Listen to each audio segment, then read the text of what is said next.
Welcome to part 3 of the personal statement tutorial. Hopefully you have had a chance to review parts 1 and 2. In this final session, we'll look at some examples. Put yourself in the role of an admissions committee member and ask yourself questions like, what is the overall impression you get? What did the writer do well? What do they need to improve upon?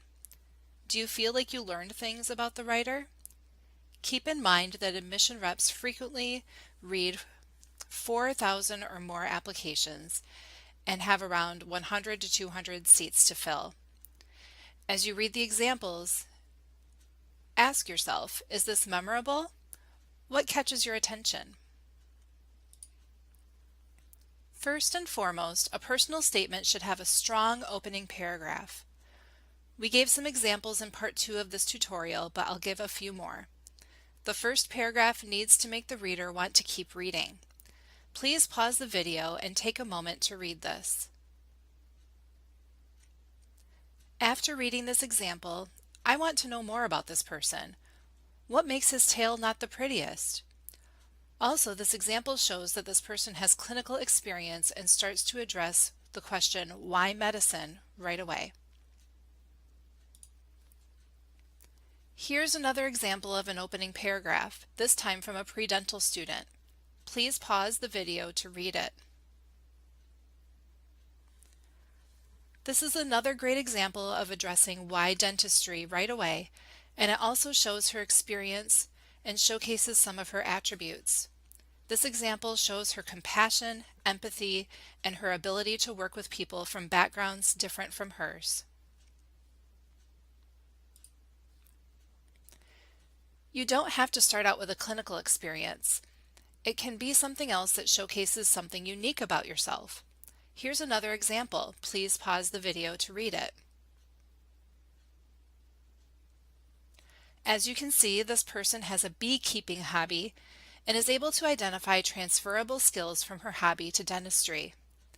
Think about your hobbies, interests, or other seemingly unrelated jobs you have had that have transferable skills. Remember that most applicants are going to have medical, dental, pharmacy, etc. experience, so your personal statement is a great place to highlight your own unique experiences and interests. Now for a few don'ts. Please pause the video to read these examples. There are a few issues I'd like to point out in the first example. Many applicants start out their personal statement with a medical issue that they or their loved one encountered in the past and how it inspired them to pursue their field. If that experience is a large part of your story and you feel compelled to tell it, then by all means you should. However, be aware that many applicants start out their statement in this way, so it might not be as memorable. Consider opening your statement with a different story, then later on you can get to that experience. Also remember that just going through treatment for your own or a loved one's medical issue doesn't tell the reader why you will be good at doing this yourself. Keep the focus on describing activities that show the reader why you will be good at it and why they should admit you. Try to avoid cliches like I want to help people. There are many professions out there that would allow you to help people, so be sure to address why this profession specifically interests you. You will see that this writer is specifically identifying a specialty as well, which we've heard is not necessarily the best thing to do. You will learn about various specialties while in medical school and will choose one later on, so it's better to stay more neutral in your personal statement. Regarding example 2, while it's good to start out with an outline of what you will tell them, try to do it in a more interesting way. This example could have been written by anyone. It does not point out any unique attributes or experiences, and you haven't learned much about the writer after reading it. As you've heard us say time and again, you must answer the question, why medicine, why dentistry, etc. Please pause the video to read this sample. Aside from the use of an ampersand, which by the way you should not use in a personal statement, this is a great example of why clinical medicine.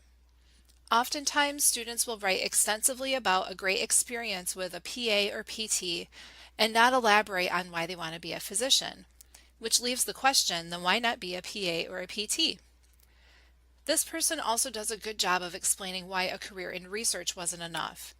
He or she points out that at the end of the first paragraph that they wanted to witness their work better the lives of others, then gives an example of witnessing a physician combining science and caregiving.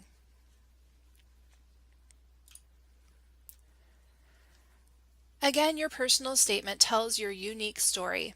Here are a few examples of how to tie in your unique interests or unique facts about yourself, like where you are from, your upbringing, etc., into your statement. You will also note that these writers are effectively highlighting attributes about themselves. Please pause to read them.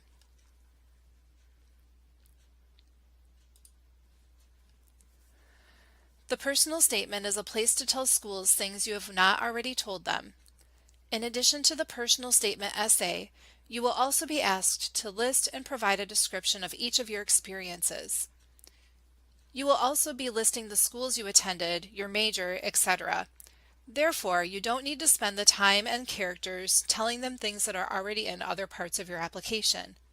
This particular example is 273 characters. Here is how to share the same message that was in the previous slide with much fewer characters. This saved 86 characters that you could use elsewhere.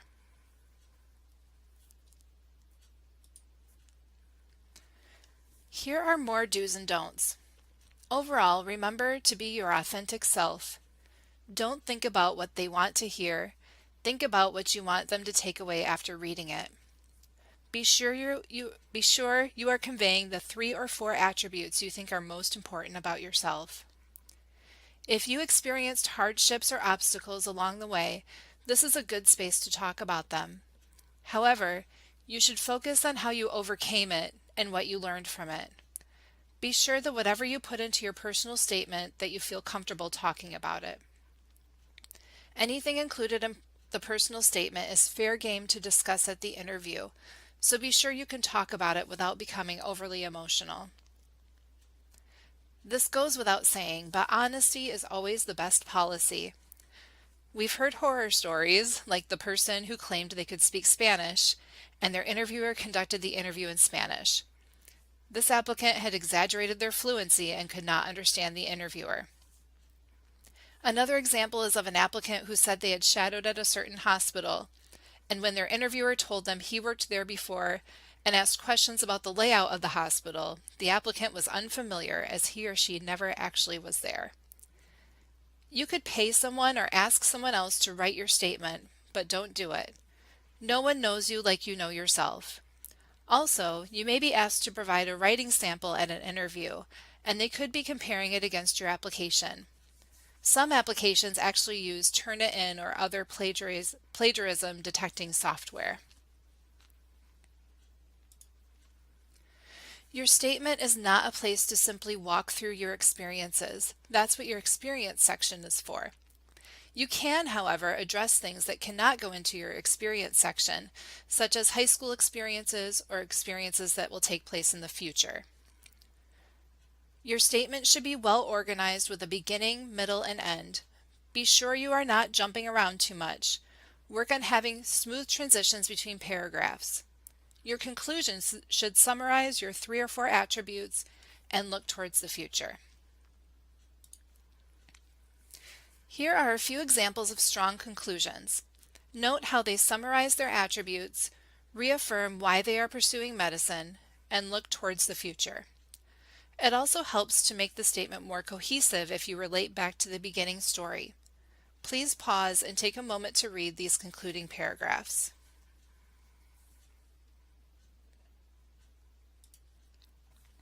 Now for some final thoughts.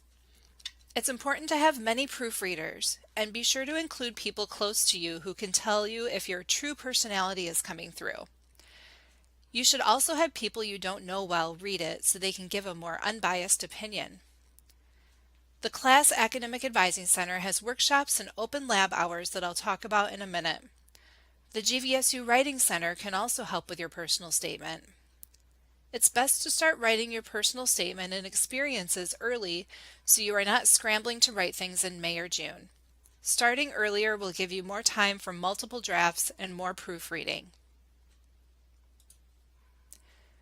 The GVSU Writing Center should be your first step to brainstorm ideas, get help with the general layout of your personal statement, and with grammar and sentence or paragraph structure. Once you have met with a Writing Center consultant in the Writing Center at least once, then you are ready to have your personal statement reviewed by the pre-professional advisors. There are 4 advisors in the Class Academic Advising Center who review personal statements. We are able to review personal statements April through August via email or by appointment. We also do a personal statement workshop in the spring, the details of which will be posted on our website. In May, we have drop-in application labs every Wednesday where students can come with their laptop and work on their applications. Advisors will be on hand to answer questions and give feedback on essays. We look forward to supporting you through the exciting and sometimes stressful application to professional school. Please also watch our application process video tutorial for more details on the application process, which covers topics such as the timeline, letters of recommendation and committee letters, secondary applications, and more. Thank you and best wishes.